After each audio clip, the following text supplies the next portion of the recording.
Estamos en comunicación con Marina Dal Poyetto, directora ejecutiva de la consultora EcoGo, discípula de Miguel Ben y uno de los referentes del saber económico en la Argentina. Durante esa campaña fue una de las asesoras económicas de la última, de Facundo Manes, fue subgerente de análisis macroeconómico del Banco Central y jefa de asesores de la Secretaría de Política Económica del Ministerio de Economía. Anteriormente se había desempeñado como consultora del Banco Interamericano de Desarrollo, de la Comunidad Europea, de UNICEF, y la semana anterior incluso se la mencionó como una posible ministra de Economía de un eventual gabinete de unidad de Sergio Massa. La última nota, que ya la mencionamos acá cuando entrevistamos la semana pasada a Sebastián Menescaldi, que es su socio en EcoGo, titulaba El desafío de no volver a entrar en un laberinto sin salida.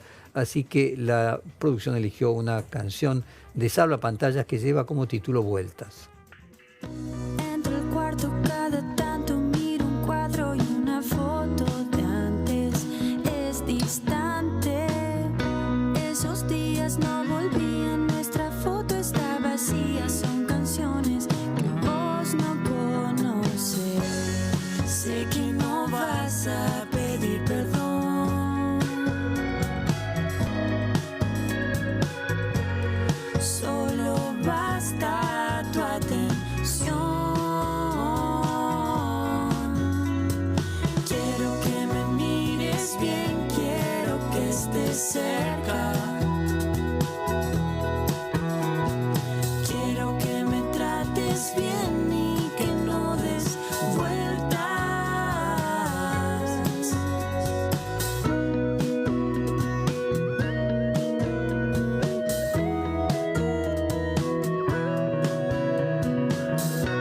Entro al cuarto, pierde encanto, ya no me... Muy buenos días, Marina Dal Poyetto. Jorge Fontevecchia te saluda. Había muchas expectativas de que ayer Sergio Massa anunciase su presidente del Banco Central, su ministro de Economía. Como decía yo recién en la introducción, vos eras una de las que se mencionaba como una muestra de prenda de unión, de un gabinete de unión nacional. También se mencionaba el propio Labaña. Primero comencemos por lo primero. ¿Qué hay de cierto en las versiones que vos podrías integrar un gabinete económico de unidad nacional? De momento no hay nada. ¿Qué quiere decir que cortaste? De momento no hay nada. Bueno, ¿hubo algún intento? ¿No lo consideras serio? ¿Es algo que podrías analizar? No me parece conveniente conversar sobre eso ahora. Bueno, eso quiere decir entonces de que hubo, claro, claramente. ¿Qué pensás que puede para aportar, que tiene para aportar una persona como Roberto Labaña hoy en día? A ver, yo lo que creo es que la discusión en Argentina se ha tornado muy rara. Yo hace un poco más de un año en Perfil escribimos con Sebastián Menescaldi una nota que se llamaba ¿Podemos construir una hipar? Todavía recién había terminado la elección, ¿no? Digamos, recién había terminado el medio término, todavía Guzmán estaba en el gabinete, todavía pero venía a ser un esquema de intentar seguir forzando el corto plazo, faltaba un montón para el cambio de gobierno, y la verdad es que estabas construyendo un escenario extraordinariamente perverso. En mayo de este año volvimos a escribir una nota con el mismo título, referenciar la nota de Perfil, y la verdad que en ese momento le agregaste un condimento adicional, ¿no? O sea, acordate de cuando Massa llegó al ministerio, la brecha cambiaria se había disparado a la zona del 160%, y Massa de alguna forma le incorporó a este gobierno gobernabilidad. Pero no puso un programa económico, le puso gobernabilidad, pero intentó seguir manejando el esquema de administración de la escasez, a la cual se le agregaron dos condimentos, ¿no? Digamos que conversamos en la nota de mayo. Uno fue la sequía, y el otro condimento fue que el escenario ya no era un escenario de dos, no era más el bicoalicionismo que tenías hasta entonces entre gobierno y oposición, kirchnerismo, antikirchnerismo. Se te había sumado un jugador más, que es Milei, que en ese momento parecía, digamos, que podía llegar a entrar en un escenario de tercios. Ambas partes lo levantaron a Milei porque de alguna forma le robaba votos al otro, y nosotros concluíamos diciendo, mirá, digo, si la estrategia de ambas partes sigue siendo la misma y funciona, ser más contundentes en la respuesta a la pregunta de la nota, ¿no? Respecto si podíamos construir una IPAR. Bueno, o sea, el escenario de transición política se ha vuelto desopilante. O sea, estás en un esquema donde el ancla, que es el cepo, es un cepo extraordinariamente perverso, que hoy corre 2 dígitos más, que te genera una dispersión de precios relativos violentísima. En Argentina los precios de los bienes valen mucho más de lo que valen afuera, entre el doble y el triple. Los precios de las tarifas, no para todos, pero para muchos están ridículamente baratos, donde el salario y las jubilaciones, los ingresos de la gente vienen perdiendo por goleada contra la inflación, y donde fundamentalmente es una brecha cambiaria que en la zona del 130%, donde vuelve a pararse hoy, pero a diferencia de los picos anteriores, octubre 2020, enero 2022, o incluso el pico previo que más entrar al ministerio, hoy no luce que encuentres un esquema de ordenamiento político que te comprima la brecha. Y la pregunta es, ¿cómo transitamos de acá hasta el próximo gobierno en mitad de esta discusión que se volvió obsoleta? Estamos generando todos los condimentos para un despelote. Tenemos un esquema de represión financiera cada vez más sofisticado y que intenta tapar todos los agujeros. Massa podría haberlo desactivado cuando llegó en agosto del año pasado. Él tenía caudal político para hacerlo, en el sentido de que llegaba en una coalición, digamos, que le pedía a gritos que llegue, como dijo Ferraresi, para evitar irse en helicóptero. Tenía del otro lado una oposición que era única y con el cual hubiera podido tener algún tipo de interlocución. Empezaba a hacer lo que había que hacer en ese momento, y siempre, como siempre en Argentina, las decisiones se intentan postergar. Siempre la lógica es llegar y que el ajuste lo pague el que viene, y el problema que tenés acá es que ya no es la discusión sobre el ajuste que lo pague el que viene. Acá la discusión es sobre un ajuste permanente que la sociedad ya no lo tolera, y además, después de un experimento populista que te llevó 20 años con el ingreso de Macri en el medio, viene del otro lado una propuesta de experimento liberal o libertario, como lo quieras llamar, que pueda terminar siendo eso, digamos, a una corta. Entonces me decís, bueno, Lavagna, digo, llegó en un momento donde, después de la estabilización que había provocado Remes, logra sentar las bases, si querés, de una economía, digamos, que podía haber elegido un camino distinto. Y quedó en el esquinario de todo el mundo como El Salvador. En Argentina siempre se buscan salvadores. Cavallo ahora es El Salvador, El Salvador. La verdad es que si la política sigue maximizando simplemente el corto plazo y buscando soluciones fáciles a problemas complejos, digo, no hay salvadores acá. Te pido que no te muevas porque cada tanto tu voz se nos... Bueno. A ver si te interpreto. 2 hipótesis.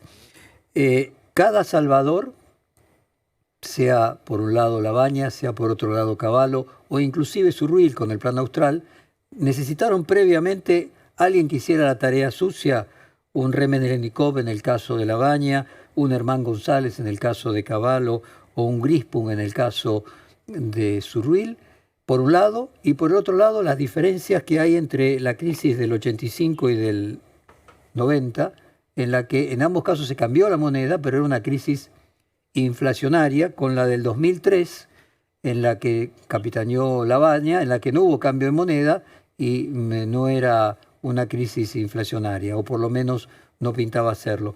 Me gustaría una reflexión sobre estos 2 puntos. Si es necesario primero uno que pague los platos rotos y luego la naturaleza distinta de la crisis que solucionó Lavagna de la que solucionaron tanto con la convertibilidad a Cavallo como con el Plan Austral Surruil.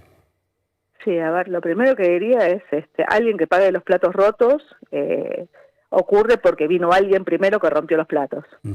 ¿No? O sea, acá la Argentina nos acostumbramos a contar la historia. Yo, la verdad que estoy un poco cansada, pero siempre todos cuentan sus éxitos y todo el mundo se olvida de los fracasos. Y la verdad que la historia es cíclica, o sea, no hay una historia completa exitosa. Argentina lo que hizo a lo largo de los últimos años es minimizó la tendencia, maximizó el ciclo en torno a la tendencia con crisis terminales, ¿no? Digamos que tienen nombre y apellido, generalmente nombre de los ministros que estuvieron en ellas. De los ejemplos que vos das, yo te diría que el ejemplo de Greenspan previo a Surville, más que alguien que pagó los platos rotos, lo que tuviste fue alguien que agudizó las distorsiones que venían heredadas de la crisis provocada por el sobreendeudamiento del gobierno militar, cuando Volcker sube la tasa de interés en Estados Unidos y coordina la crisis de la deuda latinoamericana. En Argentina fue el cigotazo, y después del cigotazo tuviste la reforma financiera del año 82, que te terminó generando una nueva disparada inflacionaria, y te puso la inflación que se había bajado en la política de Martínez de Oz desde el 300% post-Rodrigazo a la zona del 80% anual, y te volvió a poner la inflación en la zona del 300% el año previo a que asuma Alfonsín. Cuando llega Greenspan como ministro de Alfonsín, Greenspan intenta restablecer la distribución del ingreso previa al gobierno militar, acelerando la dinámica salarial, y eso te lleva a la inflación del 300 al 600. Con lo cual, cuando llega Surville plantea un programa de estabilización que fue exitoso, en un programa de estabilización ortodoxo con componentes heterodoxos. Creo que es algo parecido pero distinto a lo que hay que hacer hoy, o sea, todas las cosas se parecen pero al mismo tiempo no son iguales. Y fue un programa que falló por la política, o sea, lo que falló fue que la consolidación fiscal que requería el programa no fue duradera en el tiempo, en gran medida porque la demanda de la política y en parte las demandas sindicales del peronismo detrás, digamos, determinaron de romper el esquema. Y después tuviste, si querés, el programa, el Plan Primavera 1, el Plan Primavera 2, y fueron todos intentos de llegar del otro lado.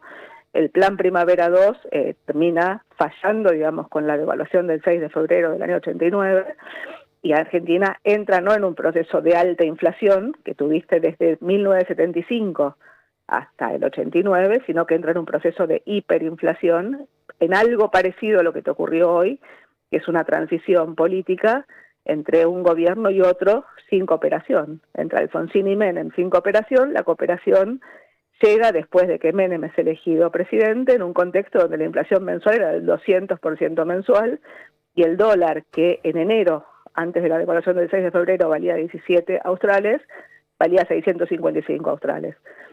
Eso fue un esquema de no cooperación. Menem llega e intenta un programa, digamos, distinto del salariazo y la revolución productiva. Pone como ministro de Economía primero a Roy, que se muere a la semana, y después asume Rapanelli, pero era el plan Bunge-Born, era el plan de un programa económico, de un grupo económico de la Argentina, y ese programa, con un esquema de desdoblamiento cambiario, termina fallando más temprano que tarde. La ancla cambiaria vuela por los aires cuando se te vuelve a coordinar la brecha, y la suba en la tasa de interés te vuelve a recrear el problema de los pasivos remunerados, el mismo que tenés hoy, pero en ese momento iba mucho más rápido y no había control de capitales. Eso termina en un plan Bonex, que es el que vos mencionás, que hace Remes. El plan Bonex termina en una segunda inflación, y cuando de alguna forma llega Cavallo ya habías terminado de reventar los australes o el excedente de pesos que había en la economía argentina, y con un ancla cambiaria rígida y un programa económico que tenía detrás dos leyes producto del acuerdo político que había entre Alfonsín y Menem, ¿no? Acuerdo político que se dio para anticipar el cambio de gobierno de diciembre a julio, porque la elección se había hecho en mayo para intentar llegar. En ese esquema pasaron la ley de reforma del Estado y la ley de emergencia económica, que fueron el sustento de las reformas estructurales que estuvieron detrás del esquema cambiario, que fue la convertibilidad. Vos me decís, Cavallo tuvo un REME, bueno, tuvo un REME, pero también tuvo dos hiper y uno en plan Bonex. Y eso en gran medida fue consecuencia de la falta de acuerdos políticos. ¿Sí? O sea, yo quiero hacer hincapié en la falta de acuerdos políticos. A ver si interpretó. Explota el anterior para el que viene. Marina, vos lo que decís que no es necesario primero que haya destrucción para que luego sobre tierra rasa se pueda construir un plan medianamente sustentable. Yo digo eso, pero digo algo más. O sea, lo que digo es que la destrucción, o sea, generalmente, digamos, los programas que son voluntaristas y que intentan, viste, son refundacionales, por distintos motivos en Argentina no funcionaron. O sea, las demandas de la sociedad van cambiando. En el 89 la demanda de la sociedad era bajame la hiperinflación, el desempleo era 6. Cuando vino la convertibilidad, la demanda ya no tenía que ver con la inflación, venías de un periodo de baja inflación y de deflación, sobre todo en los últimos años, y la demanda era bajarme el desempleo. La convertibilidad, el ajuste que tuvo la convertibilidad, el intento de salto en la productividad que tuvo la convertibilidad, tuvo como contracara un aumento del desempleo del 6 al 18% antes de entrar en crisis, y al 25% en 2002. En 2002 la demanda de la sociedad era bajame el desempleo, no la hiperinflación, y tuviste, si querés, una sobrereacción al ajuste que tuviste entonces. Y hoy de nuevo, hoy la discusión es bajame la inflación y el desempleo está en la zona de 6,2%. Entonces el punto es cómo hacemos para pensar en un esquema que trate de maximizar la tendencia, minimizar el ciclo en torno a la tendencia y no ser refundacional. Mi sensación es, hoy estamos planteando sobre la mesa, o se está planteando sobre la mesa un esquema de dolarización, o algunos hablan de competencia de monedas y no de dolarización, en el sentido de que vamos a poner a competir el peso con el dólar y va a ser los argentinos y no el Estado el que desplace al peso. Bueno, a mí me parece riesgosísimo lo que estás planteando. Primero porque la convertibilidad falló, no porque somos incumplidores seriales de la ley, falló porque el ajuste nominal no se sostuvo cuando no tuviste prestavista de última instancia. Y Brasil había devaluado la moneda en el 99 y el ajuste deflacionario no terminó en buen puerto. Entonces seguimos sobre reaccionando a los errores que cometió la anterior. Déjame detenerme un minutito, clarísimo. La pregunta es, si hubiera sido dólar en lugar de peso convertible, trata de explicarle a la audiencia, Lega, porque finalmente la economía siempre se acomoda. De hecho, Ecuador tiene déficit fiscal y se endeuda, por ejemplo, y tiene dólar. ¿Qué hubiera pasado en 2001 si en lugar de tener una convertibilidad, Cabal hubiese dolarizado en 1991? Lo que hubiésemos tenido era un desempleo del 35%, lo que hubiésemos tenido era una especie de revolución. ¿Cómo hubiera reaccionado una sociedad como la Argentina, que claramente tiene expectativas bien distintas a la del pueblo ecuatoriano o al de algunos países africanos que la aplicaron? ¿Cómo hubiese terminado esa situación? Barrio, la verdad que hacer política, ¿qué es lo que hubiera pasado? Sí es difícil de No, bueno, pero es la única forma de hacer ciencia. Pero probablemente en el arranque la dolarización, igual que la convertibilidad, tuvieron remonetizado rápido la economía. O sea, cuando te entran dólares, el ancla cambiaria rígida es una panacea. El problema es cuando los dólares salen. La convertibilidad, yo siempre digo, el problema de origen de la convertibilidad, o sea, el problema de la convertibilidad no fue necesariamente el financiamiento del déficit fiscal, fue el financiamiento, el refinanciamiento a tasas de mercado de la deuda contraída en el arranque de la convertibilidad para consolidar las deudas previas, la del proceso, ¿no? Digamos, incluyendo lo que había sido el seguro de cambio del proceso para evitar el problema financiero cuando fue la reforma financiera del 82, los bonos consolidados previsionales y proveedores, y el plan Bonex. O sea, vos arrancaste con un aumento en la deuda que estaba contraída compulsivamente con tasas de interés muy bajas. Argentina nunca se graduó, y como nunca se graduó, la tasa de interés, en un mundo de tasas de interés alta, la libra de riesgo estaba en la zona del 6, Argentina prácticamente no colocó deuda abajo del 10. Y colocaba esa deuda para refinanciar deuda que vencía, que tenía cupones del 3. Y digo esto porque ni Ecuador ni El Salvador, las dos economías que, digamos, dolarizaron en América Latina, consiguieron nunca el grado de inversión. Vos dijiste que Ecuador se endeuda para financiar el déficit. Ecuador tiene un riesgo país que no le permite el endeudamiento del mercado, y defaulteó 2 veces y tiene un acuerdo con el fondo que está de vuelta de nuevo refinanciando. Entonces lo que digo es, cuidado, digamos, con las pantallas. Ecuador dolariza en mitad de un despelote financiero a finales de los 90, o sea, los regímenes monetarios flexibles pudieron sobrevivir.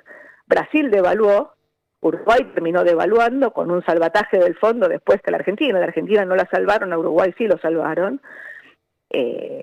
Perú, no devaluó, pero el régimen monetario flexible le permitió, digamos, transitar los años tan duros del final de los 90. La convertibilidad terminó mal. Entonces lo que digo es, Ecuador dolariza una crisis terminal. Ecuador dolariza con un sistema financiero que tenía un corral desde junio del año anterior. Lo más interesante para explicar a la gente sea en la contrafáctica ¿Qué hubiese pasado si en lugar de convertibilidad, Cabal hubiese dolarizado?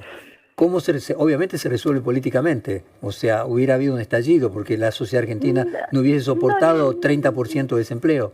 La pregunta es qué es lo que hubiera pasado si la salida a ver, tuviste 25% de desempleo en Por 2002, eso. ¿no? Digo, ¿qué es lo que hubiera pasado? La salida traumática de la convertibilidad, y ahí lo pongo a Remes, porque en el libro de Remes Lenikov es muy interesante cómo se dio el acuerdo político post-crisis entre Alfonsín y Duhalde, que te sentó las bases para la estabilización posterior, pero también en el mismo libro, Remes dice que cuando Cavallo lo fue a ver para pedirle ayuda, para pasar por el Congreso las leyes que requerías para sostener a flote la convertibilidad, Remes le dijo que la convertibilidad estaba muerta y que entonces había que salir del régimen de convertibilidad. Creo que ex post, si la convertibilidad hubiera durado, probablemente Argentina hoy estaría mejor posicionada de lo que está. O sea, la convertibilidad terminó fallando cuando se fue del sistema financiero el 20% de los depósitos. Si en el sistema financiero argentino se hubieran ido igual los depósitos y en vez de tener argendólares en un esquema de convertibilidad, vos hubieras tenido argendólares en un esquema dolarizado, como tiene Ecuador, la verdad es que no lo sé. Ecuador, la novedad que tiene Ecuador y que es interesante de entender, es que Ecuador tiene un riesgo país desacoplado de la tasa de interés doméstica. Yo creo que tiene un sistema financiero distinto de lo que era el de Argentina, pero tiene un crédito a PIB que es bastante alto, cerca de 60 puntos de crédito a PIB. Cerca del 40% de ese crédito a PIB son compañías de crédito, con tasas altas, no son necesariamente crédito bancario, pero lo que sí es interesante es que en Ecuador tuvieron dos default, uno decidido por Correa, y tuviste un segundo default, que no fue default, tuviste una reestructuración, digamos, en el marco del acuerdo con el fondo en plena pandemia, cuando nosotros defaulteamos, y de Ecuador no has tenido, o has tenido salida de depósitos, pero ha sido siempre manejada con el sistema financiero en pie, aun cuando Correa, para poder financiar los desequilibrios fiscales, cuando el precio del petróleo pasa de 100 a 40, usa buena parte del seguro de liquidez del sistema financiero. Entonces lo que digo es, de nuevo, ¿qué es lo que hubiera pasado? Sí, es difícil de saber, o sea, pero claramente el ajuste deflacionario fue un ajuste con un salto en el nivel de desempleo violento. Argentina, igual que Grecia, Argentina tuvo un ajuste nominal, una caída en el producto entre el año 98, cuando arranca la crisis, ¿no? Digo, vino primero la crisis asiática, después vino la rusa, después vino Ecuador, después vino Brasil, después vino, ¿no? Digo, la tasa de interés alta en el mundo coordinó crisis en los países emergentes. Cuando cae el producto, cuando empieza a caer el producto hasta que se hace pie la caída del producto a mediados de 2002, la caída acumula 20% de caída, 20%, o sea, Grecia cayó 26%, Grecia se sostuvo dentro del euro. Pongo el ejemplo de Grecia porque también tiene un tipo de cambio rígido, tiene un esquema de adoptar una moneda que no es la propia y no lograba adoptar la productividad de Grecia a la productividad alemana o del resto de los países del euro. Y el ajuste fue un ajuste deflacionario, fue un ajuste recesivo, el producto cae cerca del 26%, pero de Grecia se fue la mitad de los depósitos de los bancos. Se fueron la mitad de los depósitos y tenías una línea de redescuentos automática del Banco Central Alemán, del Bundesbank, a Grecia, por el cual los depósitos salían y se devolvían al sistema financiero. En Argentina existía, te digo, sin prestamista de última instancia, la rigidez cambiaria o adoptar una moneda es difícil, pero convengamos que cuando vos adoptás una moneda, o adoptás una moneda que no es la tuya, bueno, tenés que adaptar tu productividad a la del ciclo económico a la cual te ataste.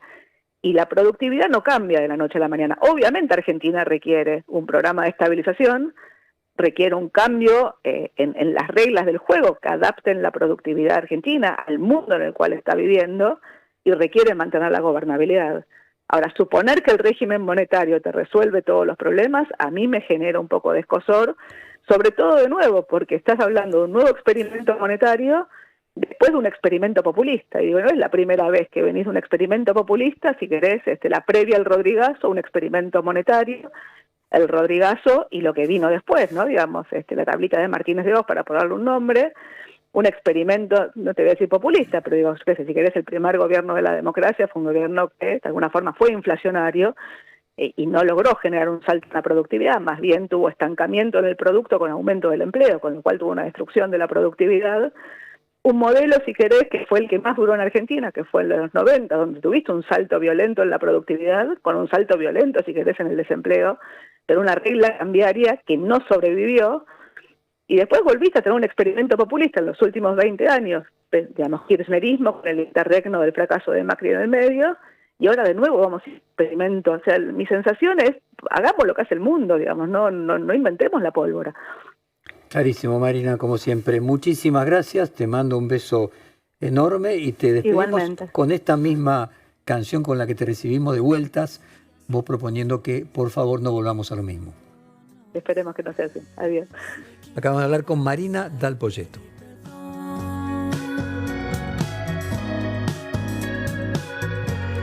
Solo basta tu atención.